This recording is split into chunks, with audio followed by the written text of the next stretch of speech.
오늘 설교를 준비하면서 나는 오늘부터 말을 하지 않기로 했다, 이 책을 또 꺼내 보았습니다. 제가 이 책을 구입했을 때는 이 책의 제목이 참 독특해서 책을 구입하게 됐고요. 그리고 이 책의 제목도 독특한데 부제는 더 눈길을 끕니다. 43일간의 묵언으로 얻은 단순한 삶. 이 너무 공감이 돼서 도대체 어떤 이야기들을 쓰셨을까 하면서 공감이 가는 대목들을 좀 소개하는 것으로 오늘 설교를 좀 시작해 보겠습니다. 이 책에 이런 말들이 있습니다. 우리는 말을 안 해서 후회하기보다 말을 해버려서 후회하는 경우가 많다. 이 책에 이런 일이 많습니다. 말과 생각이 끊어진 곳에서 새로운 삶이 열린다. 말은 그 사람의 그릇만큼 나오고 깊이만큼 나오는 것이다. 말을 잘하고 싶으면 기술을 배울 것이 아니라 내면부터 채울 일이다. 기술은 그 다음이다. 이제 다 끝났어라고 생각되어도 끝난 것이 아니다. 끝까지 가봐야 한다. 참 알 수 없는 것이 끝이다. 한 문장 한 문장이 참 공감이 되었던 책이었습니다. 그런데 제가 오늘 설교를 준비하면서 이 책이 생각났던 이유가 있습니다. 오늘 여리고성 전투를 앞둔 이스라엘 백성들, 여리고성의 이 사건이요, 이 책이 말하고 있는 침묵의 힘, 그리고 끝까지 갖는 인내, 이런 것들을 아주 극적으로 보여주는 사건이라는 생각을 해봤기 때문입니다. 하나님께서 이스라엘 백성들에게 그 여리고를 정복시키기 위해서 아주 독특한 명령을 내리시거든요. 이 치열한 전쟁 앞에서 이런 명령을 내리십니다. 여호수아가 백성에게 명령하여 이르되 너희는 외치지 말며 너희 음성을 들리게 하지 말며 너희 입에서 아무 말도 내지 말라. 그러니까 지금 여리고성 전투를 해야 되는데 침묵을 명령하고 계십니다.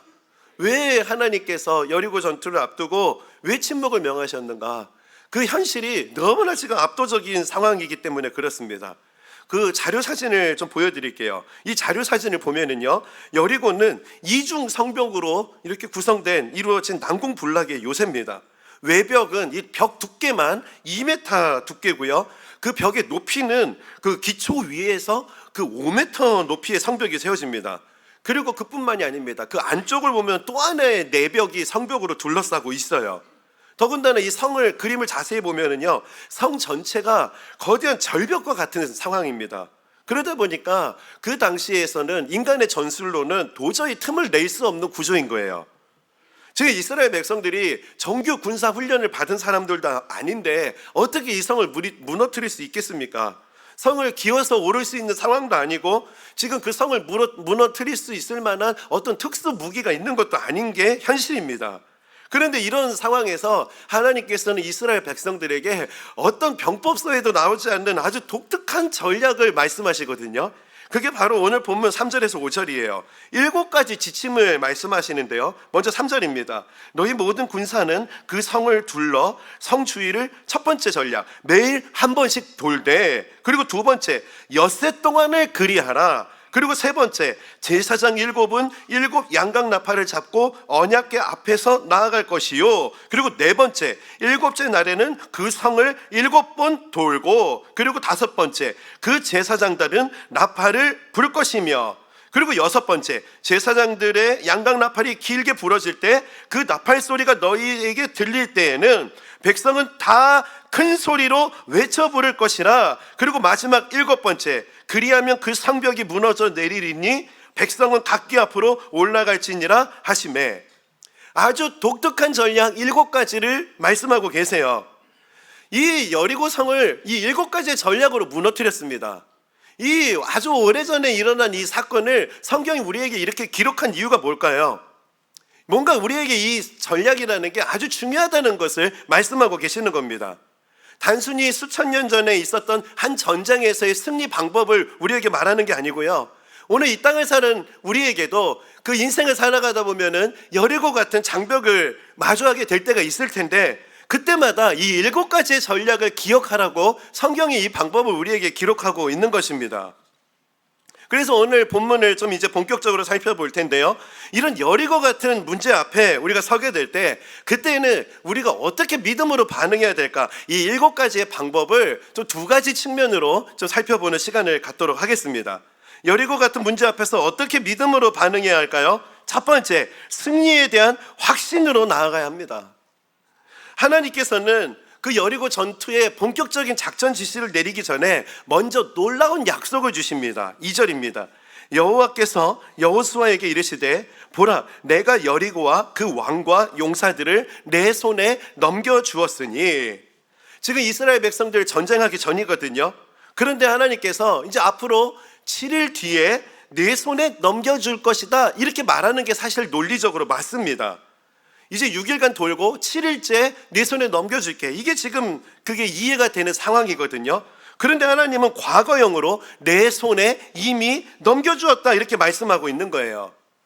여러분, 여기 아주 중요한 의미가 있습니다. 이러한 표현을 가리켜서 신학적으로 예언적 완료형이라고 부르는데요, 이 쉽게 말해서 눈에 여리고성이 무너져야 승리하는 게 우리의 어떤 상식이고 현실이라면은요, 하나님의 관점에서 볼 때는 하나님의 약속이 이미 선포된 순간, 그때부터 이미 승리는 확정된 것이다, 이것을 강조할 때 이런 표현을 쓴다는 거예요. 지금 쉽게 말해서 이스라엘 백성들이 앞으로 6일간 여리고성을 돌게 되는 이 전쟁은 6일간 돌아서 승리를 얻어내기 위한 발걸음이 아니라는 거예요. 이미 하나님께서 허락하신 이 승리를 확인하기 위한 발걸음이 6일간 하루에 한 바퀴씩 도는 발걸음이라는 것을 말씀하고 있는 겁니다.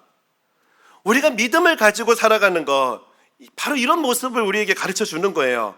눈에 보여지는 현실은 우뚝 솟은 여리고가 버티고 있는데 하나님께서는 이미 그 여리고를 무너뜨리셨다, 승리를 주셨다, 이 승리에 대한 확신을 가지고 오늘의 삶을 살아가는 것, 이게 바로 믿음의 삶이라 할 수 있는 것입니다. 예수님께서도요 이런 원리를 제자들에게 가르쳐 주시는데요, 우리 다 함께 한번 읽어보겠습니다. 마가복음 11장 24절입니다. 우리 이 말씀 읽겠습니다. 시작. 그러므로 내가 너희에게 말하노니 그리하면 너희에게 그대로 되리라. 여기서 볼까요? 기도하고 구하는 것은 앞으로 받을 것이다, 이렇게 말하는 게 사실은 논리적인 흐름상 맞습니다. 그런데 예수님이 뭐라고 말씀하시죠? 이미 받은 줄로 믿으라는 거예요. 앞으로 우리가 기도하면 응답될 것이다 이렇게 고백하는 믿음의 고백도 참 귀한 겁니다. 하지만 하나님께서는요 거기에 만족해서는 안 된다는 것을 우리에게 가르쳐 주세요. 이미 받았다는 확신을 가지고 오늘의 삶을 살아가거라, 예수님도 이것을 우리에게 말씀하고 계시는 겁니다. 저는 이런 확신을 가지고 살아간 인물을 생각하면은 성경에서 떠오르는 인물이 있습니다. 바로 베드로입니다. 그 사도행전 3장을 보면은 베드로 요한이 그 성전 미문에서 그 구걸하던 한 장애인을 고쳐주는 장면이 나오거든요. 그 장애인은요 태어나면서부터 걷지도 못했던 사람입니다. 그 사람이 그 지나가는 베드로 요한에게 한 푼 줍시오, 한 푼 줍시오 이러는데요, 그때 주머니에 그 베드로 요한이 돈이 없는 거예요. 나중에 드릴게요, 그럴 수도 있는 상황인데요, 근데 그때 베드로 요한이 뭐라 그러냐? 예수 그리스도의 이름으로 명하노니 일어나 걸으라, 그렇게 말하고요. 그리고 그 안진뱅이가 벌떡 일어나서 걷기도 하고 뛰기도 하는 이런 놀라운 기적이 나타납니다. 사실 그 모습을 예루살렘 앞에서, 성문 앞에서 지켜봤던 사람들이 얼마나 놀랐겠습니까? 그러면서 그 베드로에게 찾아가서 사람들이 묻습니다. 도대체 이 일이 어떻게 가능한 거냐고, 어떻게 이런 일이 일어날 수 있냐고. 그렇게 놀라워하면서 질문하는 그 사람들을 향해서 베드로가 이렇게 묻습니다. 베드로가 이것을 보고 백성에게 말하되 이스라엘 사람들아, 이 일을 왜 놀랍게 여기느냐? 이거 예수님 이름으로 명하면 일어나는 거 당연한 거지, 당연한 일이 일어났는데 왜 그렇게 놀라느냐? 오히려 이렇게 반문하는 거예요. 그러면서 이 사람들에게 놀랍게 복음을 전합니다. 너희도 예수님을 믿기로 결단하고 회개하고 돌이키면은 너희에게도 이런 역사가 나타날 거야, 뭐 이런 이야기를 선포하는 거예요. 저는 이런 베드로의 모습을 보면은 너무 도전이 됩니다. 이런 확신을 가지고 정말 이 베드로가 예수 이름으로 명하노니 일어나 걸으라, 그리고 사람들이 막 놀라워하면은 왜 놀라세요? 예수님 이름으로 이런 일이 당연히 일어나는 거지. 저는 이런 베드로의 모습이 너무 도전이 되는 거예요. 그리고 저는요 이런 베드로의 모습이 이런 도전으로 되는 것뿐만이 아니라 이게 제 기도 제목으로 삼게 됐습니다. 하나님, 이런 베드로의 이런 믿음의 확신, 하나님 제가 이런 확신을 가지고 강단에서 복음을 전하는 설교자가 되게 하여 주옵소서. 그리고 또 저는 오늘 이런 역사가요 이런 하나님 말씀 그대로 이 기적이 동일하게 우리의 삶에도 나타나게 된다는 것을 믿습니다. 베드로의 이 확신은 2000년 전에 예루살렘 성전 앞에서 일어났던 어떤 스토리가 아니에요. 성경이 이것을 기록했다는 것은 오늘 우리의 삶에도 이 사건은 일어날 수 있다는 것을 우리에게 말씀하고 있는 겁니다. 제 삶에도 우리 교회에도 이런 스토리가 정말 곳곳에서 일어납니다. 제가 지난 송구영신 예배 때 한 어린 아이의 일기장을 소개드렸던 그 이야기가 기억나시는지 모르겠습니다. 소개했던 그 아이가요, 올 이제 1월 3일입니다. 몇 주 전인데요. KBS 동행 프로그램에 그 아이가 이제 방송에 나오게 됐어요. 이제 이 아이의 상황을 제가 들어서 알고는 있었는데 그 프로그램에 나오는 영상을 보니까 참 이 가슴이 아프더라고요. 이 아이는 아버지를 일찍 떠나보내고 그리고 어머니마저도 지금 심장병으로 제대로 활동을 할 수 없는 상황인 거예요. 지금 그 상황에서 초등학교 3학년 그리고 또 언니 이 초등학생 둘이서 힘겹게 살아가는 모습이 나오는데요. 이 3학년 아이가 어떻게 살아가는지 그 영상에서 너무 자세하게 나오는데요. 이 아이가 길거리에서 버려진 캔, 버려진 병, 막 이런 거 주워다가 이런 거 씻어가지고 고물상에 팔아서 하루하루를 힘겹게 살아가더라고요. 제가 그 모습을 보니까 너무 마음이 아팠어요.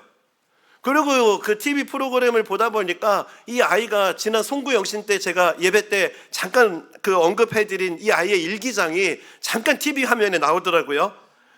그러면서 제가 이 아이의 이 일기장이 하나님 앞에 드렸던 기도였고 또 하나님께서 신실하게 이 기도에 응답하셨구나, 이게 소름이 돋을 정도로 너무나 이게 참 감동이 됐습니다. 이 아이가 아빠를 그리워하면서요, 그렇게 캔 주워다가 고물상에 팔면서 그렇게 힘겹게 살아가다가 그 아빠를 그리워하면서 이렇게 기도하더라고요. 아빠, 나는 아빠가 너무너무 보고 싶어. 아빠 하늘에서 한 번이라도 내려와줘. 아빠 얼굴 한 번이라도 보고 싶어. 내가 그때 하나님에게 아빠 아프지 말라고 기도했으면 나는 아빠가 없어 너무 힘들어. 우리 이제 곧 이사 가는데 100만 원이 있어야 돼. 아빠 제발 하나님한테 복권 당첨되게 해줘.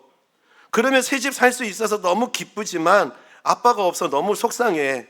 아빠 제발 하나님한테 기도해줘. 이 아이의 일기장이 하나님 앞에 드려졌던 간절한 기도였어요. 캔을 주워다가 병을 주워다가 팔았던 이 아이가 일기장을 적으면서 기도해줘 이랬는데요, 하나님께서 이 아이의 이 기도를 들으시고요, 전혀 이 아이의 가정과 상관이 없는 저에게 연락이 오게 하시고 또 우리 교회를 통해서 이 아이가 연결이 되고 이 아이의 기도가 응답되어서 그 돈 100만 원을 구했던 이 아이가요, 지금 새로운 집을 들어갈 수 있게 되었습니다. 하나님께서는 이처럼 놀라운 일들을 우리 삶에 이뤄가시는 거예요. 제 지난 삶을 돌아보면은요, 은과 금을 구하면서 무기력한 삶을 살아가던 분들이 예수 그리스도의 그 이름의 능력으로 벌떡 일어나 걷기도 하고 뛰기도 하고 이런 일들을 설명하자면은요, 여러분 오늘 집에 못 돌아가십니다. 얼마나 이런 일들이 많은지 몰라요.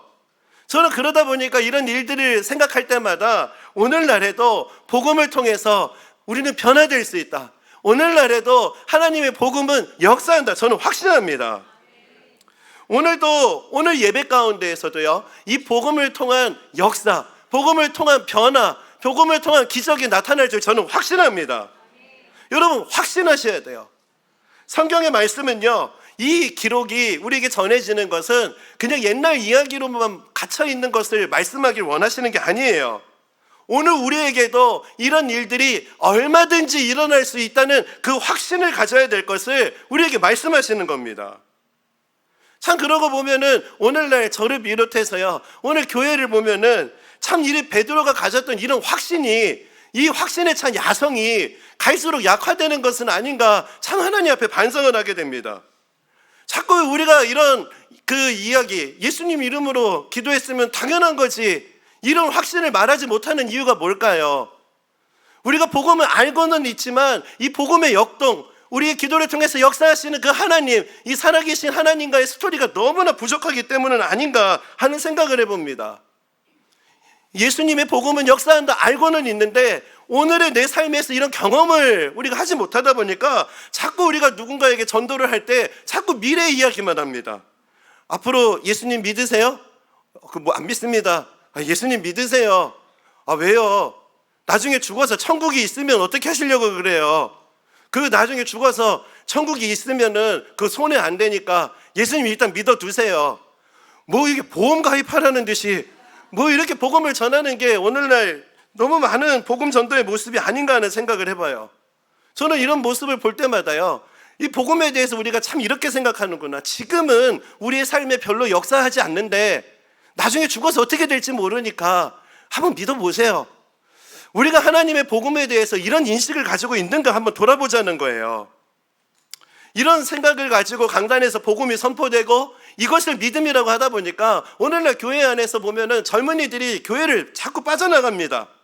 앞으로 살아갈 날이 찬창한데 뭐 죽은 뒤에 천국 가는 그 복음 그 나중에 들어도 되는 거 아니냐는 거예요. 죽기 직전에 믿으면 될 거 아니냐고. 아들아 교회 가자. 나 죽기 전에 믿을 거라고.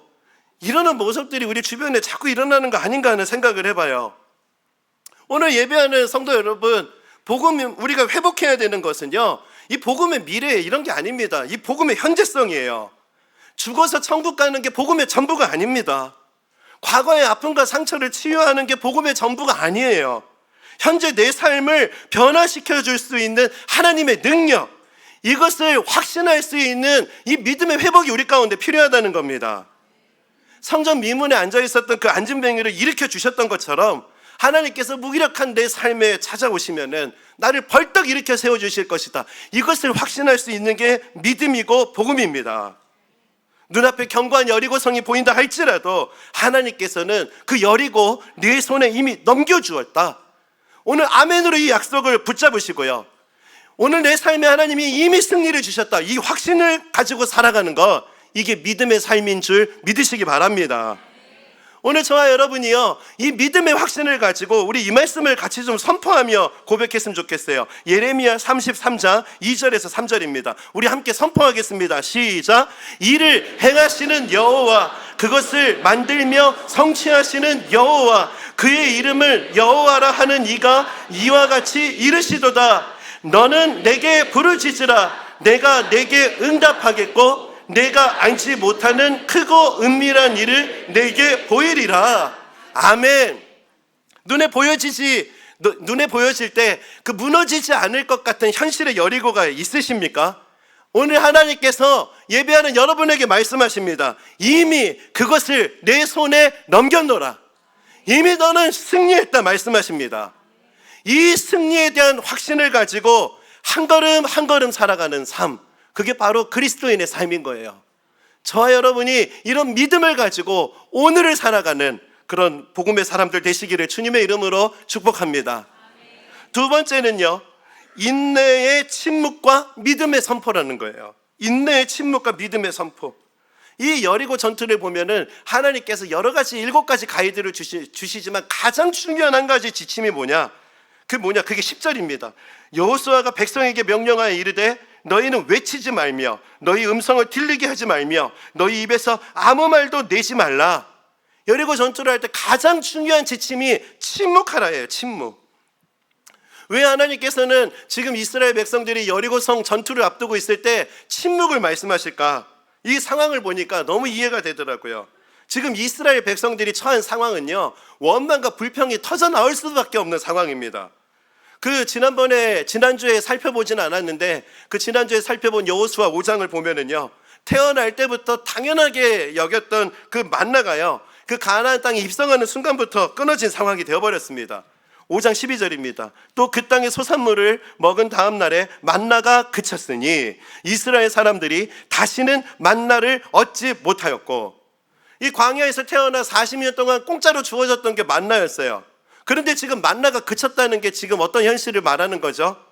당장 내일 먹을 거, 당장 오늘 먹을 것을 걱정해야 되는 결핍이 찾아왔다는 거예요. 이런 당장 먹을 게 걱정되는 이 결핍이 찾아왔을 때 하나님께서 뭐라 그러시냐? 침묵하라. 얼마든지 원망과 불평이 또 쏟아질 수 있습니다. 갑자기 결핍이 찾아왔지. 그리고 지금 눈앞에 난공불락의 성 여리고를 지금 정복해야 되는데 하루에 한 바퀴씩 돌라는 거예요. 침묵하면서. 여러분 한번 생각해 보세요. 만약에 하나님께서 침묵하라고 말씀하지 않았으면은 여러분 그 이스라엘 백성들이 한 바퀴씩 돌면서 어떤 말들을 하면서 돌았을까요? 이곳저곳에서 아마 불신앙의 말들이 막 터져 나왔을 거예요. 잠잠하는 사람들에게까지 그 안 좋은 영향력이 자꾸자꾸 이렇게 확산됐을 겁니다. 그래서 오늘 침묵하라, 이 메시지를 통해서 하나님 우리에게 주시는 거, 하나님 여리고 오라고 하는 문제를 만났니? 그렇다면은 침묵할 때다. 부정적이고 원망의 말은 멈추고 하나님께서 이루실 그 승리를 확신하면서 침묵해야 될 때다. 이런 말씀을 우리에게 주고 계시는 거예요. 제가 이 침묵에 대한 이 하나님의 지침을 묵상하고 딱 여기까지 설교 원고를 쓰고요. 그리고 어제 이제 저녁에 그 번개역에 분식집에 가서 저녁 먹으러 나갔거든요. 그래서 이제 라면을 이렇게 먹는데 제가 사실 이 이야기를 할까 안 할까 고민을 많이 하다가 그래도 이게 제 삶에 일어난 일이고 스토리다 보니까 제가 이것 좀 나누기로 용기를 냈습니다. 하나님 너무 신실하세요. 제 삶에는 진짜 하나님께서 CCTV를 켜놓고 저를 보고 계시는 것 같으세요. 이렇게 여리고성을 돌 때는 침묵해야 될 때다. 이거 딱 원고 써놓고 침묵이라는 이 말씀을 머릿속에 담아두고 이제 그 분식집에 갔는데요. 그 분식집에 갔는데 갑자기 노래가 나오는 거예요. 뭐 이렇게 노래가 나오는데 우리 부모님들이 들어보시면 아실 법한 노래입니다. 이런 노래거든요. 우리는 빛이 없는 어둠 속에서도 찾을 수 있는, 우리는 아주 작은 몸짓 하나라도 느낄 수 있는, 우리는 소리 없는 침묵으로도 말할 수 있는. 제가 어제 분식집에서 이 노래가 뭔지 제 휴대폰에 메모해 놓고 사무실에 오자마자 이 노래 틀어놓고 우리는 들으면서 너무 좋다. 특히 제가 너무 감동받았던 게 뭐냐, 우리는 소리 없는 침묵으로도 말할 수 있는. 이게 너무 감동인 거예요. 이 노래가 그냥 대중들에게는 그냥 연인들의 이야기로 이렇게 들려질 수 있는데요, 저는 이게 연인들의 이야기가 아니라 하나님과 저의 이야기로 해석이 되는 거예요. 왜냐하면 제 삶에 이런 일이 너무 많거든요. 하나님께서 말하지 않아도 다 알고 있다. 너와 나는 그런 사이다. 이렇게 응답 주실 때가 너무 많거든요. 그날 어제 분식집에서 라면 먹다가 말하지 않아도 다 알고 있다. 이 침묵으로도 말할 수 있는 사이야 우리는. 이 하나님의 음성으로 이 노랫말이 들려지니까요, 라면 먹다가 목이 메어가지고 혼났습니다. 제가 정말 너무너무나 하나님 앞에 이런 스토리를 주시는 하나님께 너무너무 감사해요. 오늘 예배하시는 분들이 정말 이 하나님과의 관계 속에서 아무 말하지 않아도 침묵으로도 말할 수 있는 이 하나님과의 친밀감이 회복되는 은혜가 있기를 바랍니다. 하나님과의 관계뿐만이 아니라 여러분 가정 안에서, 여러분의 부부간의 관계 속에서, 여러분의 자녀와의 관계 속에서 아무 말하지 않아도 침묵으로도 말할 수 있는 이런 친밀감이 여러분 가정 가운데 이런 회복의 은혜가 있기를 주님의 이름으로 축복합니다. 이 보네폰 목사님께서는요, 이런 침묵에 관해서 이런 말씀을 주십니다. 우리는 하나님의 말씀을 바르게 전하기 위해 침묵한다. 자꾸 침묵해라 이런 말씀하면은 이제 뭐 교회에서 아무 말도 하지 말라는 거구나. 여러분 그렇게 오해하시면 안 됩니다. 지금 여리고 정복을 위해서 6일 동안 침묵을 명하신 거는요, 아무 말도 하지 말아라 이런 적용을 말씀하시는 게 아니에요. 하나님의 때를 기다리며 침묵하고 하나님의 때가 되었을 때 비로소 외치라, 이것을 말씀하고 있는 겁니다. 왜 우리가 갑자기 여리고를 만났을 때, 갑작스러운 결핍이 찾아왔을 때 침묵해야 되는가? 그런 상황에서 찾아오는 참 원망과 불평이 마음 안에 가둬졌을 때 그 말들이 입술로 표현되는 순간부터, 내가 생각했던 것들이 입술로 표현되는 순간부터 그 말이 힘을 갖기 때문에 그렇습니다. 우리가 생각했던 거, 마음에 품었던 게 말로 표현되면 그게 의미가 됩니다. 그리고 그렇게 표현된 말들이요, 희한하게 우리의 마음, 우리의 믿음과 소망을 가두는 능력을 발휘하게 돼요. 하나님은 말씀으로 우리를 살리시는데요, 여러분 사단은요, 말로써 우리를 무너뜨리고 말로써 우리를 넘어뜨리기 위해서 우는 사자처럼 자꾸 원망의 말을 하는 사람들을 집어삼키려고 그런 삼킬자를 찾아다니고 있습니다. 사탄은 언제나 사람의 말에 틈을 타고요, 말 속에 덫을 놓고요, 말로 낙담을 시키고요, 우리 입술의 말로 하나님과의 관계를 틀어지게 만듭니다. 그래서 하나님께서는 의심과 불평으로부터 그 이스라엘 백성들을 보호하시기 위해서 침묵을 명령하고 계셨던 거예요. 이렇게 침묵하고 한 걸음 한 걸음 나아간다면 하나님의 때에 여리고는 무너지게 된다. 여러분, 여러분의 인생 앞에 놓인 그 여리고가 무너지길 원하십니까? 아니세요? 다시 한번, 여러분 인생에 놓인 여리고가 무너지기를 바라십니까? 하나님의 기적이 오늘 여러분의 삶에 나타나기를 바라세요? 여러분, 그렇다면 침묵하시기 바랍니다. 침묵을 통해서 불신앙의 불씨를 제거하시고 침묵 가운데 말씀하시는 이 하나님의 약속 위에 한 걸음 한 걸음 걸으시기를 바랍니다. 성경은 그렇게 입술만 닫고 침묵하라고 말씀하지 않으세요. 이어서 이렇게 말씀하십니다. 7번째 제사장들이 나팔을 불 때에 여호수아가 백성에게 이르되 외치라, 여호와께서 너희에게 이 성을 주셨느니라. 이에 백성은 외치고 제사장들은 나팔을 불매 백성이 나팔 소리를 들을 때에 크게 소리질러 외치니 성벽이 무너져 내린지라. 여러분, 여호수아 6장을 보면은요, 하나님께서 우리에게 주시는 메시지는요, 침묵할 때가 있고 외쳐야 될 때가 있다라는 것을 말씀하세요. 이 순서를 기억하시기 바랍니다. 우리가 여리고를 만났을 때 우리가 기억해야 되는 거, 침묵이 먼저라는 거, 그리고 외침은 그 나중입니다. 침묵 없이 외치는 믿음의 선포는요, 그게 믿음의 고백이 아니라 다 허세예요.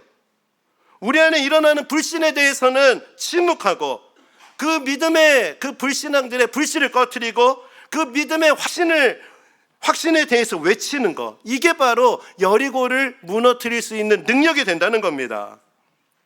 저는 오늘 그 이스라엘 백성들이 여리고 앞에서 큰 소리를 외치는 이 장면을 묵상하던 중에 예전에 그 사역했던 교회에서 있었던 일이 문득 생각이 났어요. 제가 예전에 지구촌 교회에서 사역을 했던 당시에요, 그 교회는 종종 그 소방훈련을 했거든요. 이제 화재가 일어났을 때를 대비해서요, 성도들이 평소 갔던 곳이 아니라 비상구를 찾아서 이렇게 집으로 돌아가실 수 있도록 그런 훈련을 했습니다. 이제 저희는 교역자니까요, 이 소방훈련이 예배를 다 마치고 나서 바로 이어지는데 이 짧은 시간 이게 원활하게 이루어지려고 아주 큐시트를 촘촘히 짰어요. 그래서 예배를 다 마치고 나면은 한 목사님이 강단으로 뛰어 올라오셔가지고 불이야 이걸 외치고, 그리고 불이야를 외치고 나면은 사이렌이 울리고, 그러고 나면은 성도님들은 그 자연스럽게 이제 그 비상구를 통해서 또 주차 램프를 통해서 이제 집으로 돌아가시는 방식이 소방 훈련이었습니다.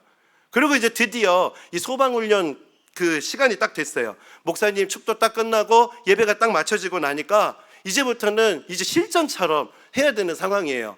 그래서 그 불이야 외치는 담당했던 목사님이요, 진짜 불이 난 것처럼 그 축도를 마치자마자 예배가 맞춰졌습니다, 소방훈련 시작합니다 하고 목사님이 하단하시니까 그 목사님이 진짜 불이 난 것처럼 막 뛰어서 단으로 올라오시더라고요.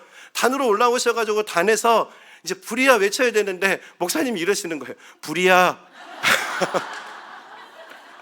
그랬더니 앉아 계시는 분들이 진짜 불이 난 것처럼 확 일어나서 이렇게 가셔야 되는데 다 그냥 한바탕 웃고 그냥 조용조용 이렇게 집으로 돌아가시는 풍경이 이게 벌어졌어요. 아니, 당시에도 그 상황이 너무 웃음이 나는 상황이었는데요, 저는 그 목사님이 너무나 이해가 됩니다. 저보고 만약에 그거 하라 그랬어도 저는 그 목사님보다 못했을 거거든요. 왜냐하면 우리는 목사지 전부 배우가 아니거든요. 진짜 화재가 난 상황이라는 믿음을 가지고 또 그 불이 났다라는 그 확신에 차서 그 불이 난 것을 진짜 눈으로 보는 것처럼 불이야! 그 외쳐야 되는데 이게 진짜 불이 안 났으니까 이 외쳐지는 게 이게 진짜 어려운 일인 거더라고요. 그런데 오늘 이런 관점으로 오늘 이스라엘 백성들의 그 외침을 보니까 너무 이게 전율인 거예요.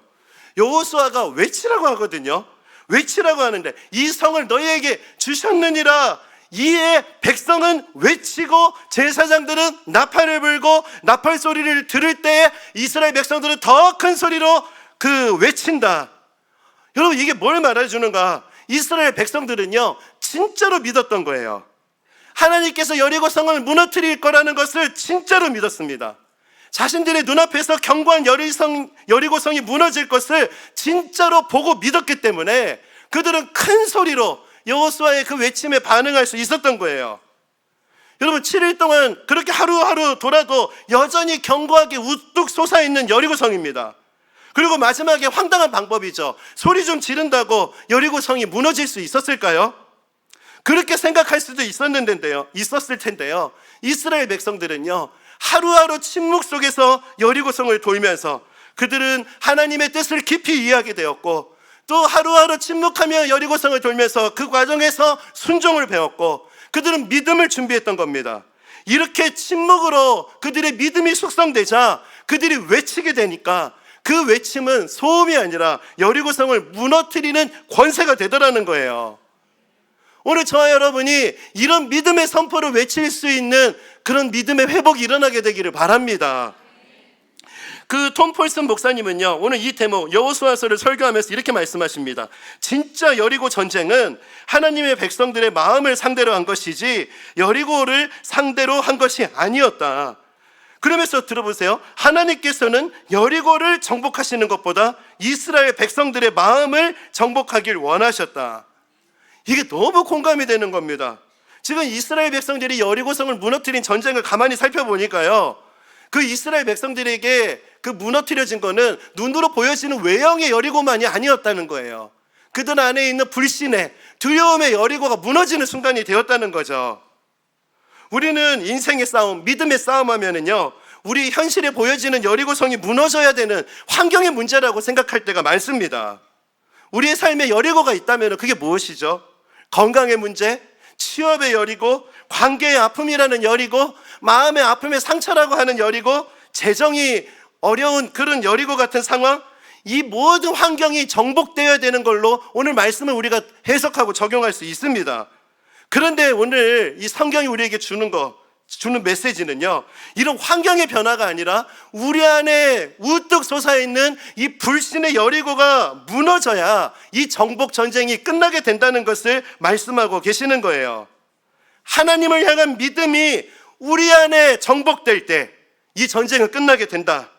하나님을 향한 믿음이 우리 안에 충만하게 될 때, 하나님을 향한 온전한 신뢰가, 또 그 신뢰를 통한 평안이 우리 안에 가득하게 될 때 우리 앞에 있는 여리고는 무너지게 될 줄 믿습니다. 오늘 여러분 믿음으로 여러분 안에 있는 그 여리고를 정복하시기 바랍니다. 하나님께서 이 놀라운 역사를 우리 가운데 이루실 줄 믿습니다. 말씀을 정리하겠습니다. 설교를 시작하면서 소개드렸던 책의 한 대목입니다.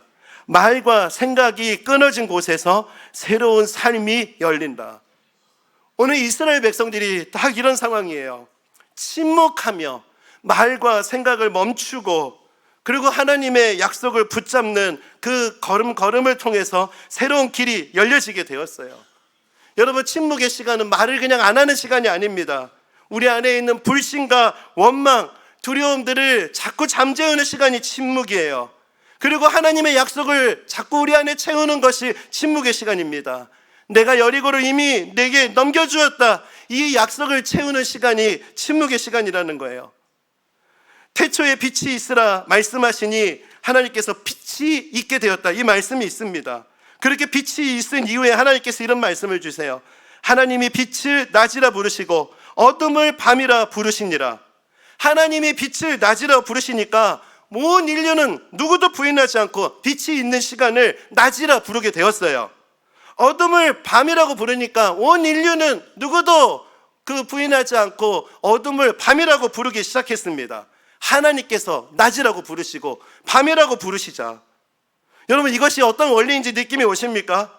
하나님이 말씀하시는 대로 모든 것들은 결정되었다는 거예요. 이미 내게 넘겨주었다, 하나님이 말씀하신 거라면은 이미 그 승리는, 이미 여리고 정복 전쟁은 끝난 것이라는 거예요.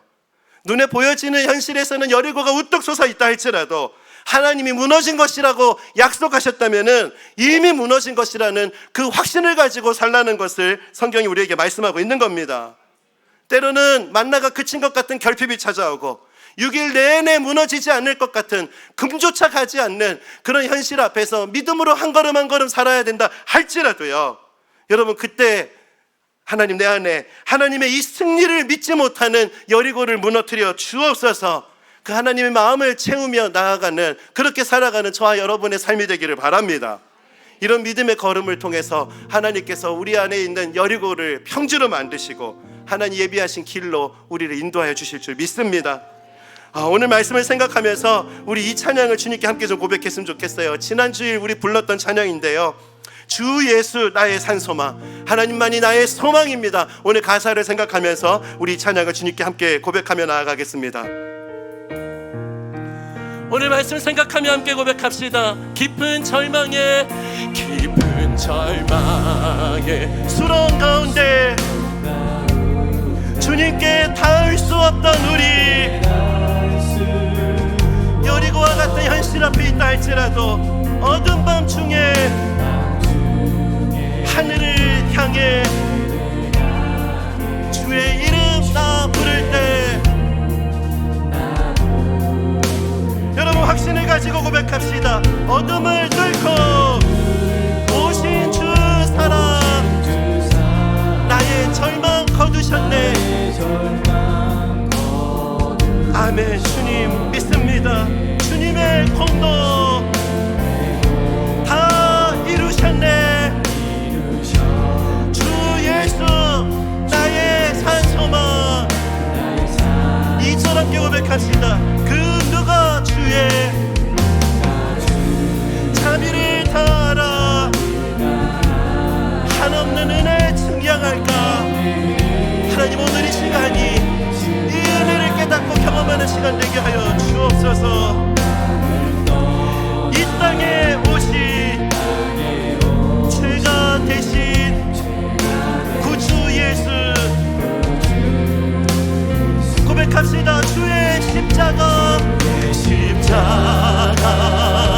내게 말하네. 영원히 나 용납됐네. 아멘. 믿습니다. 하늘을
주님 앞에 불신을 제거하고 하나님의 약속을 우리 안에 채우기 시작할 때 하나님께서 우리 안에 있는 여리고를 무너뜨리신다. 오늘 이 사건이 오늘 우리 예배 가운데 나타나게 될 줄 믿습니다.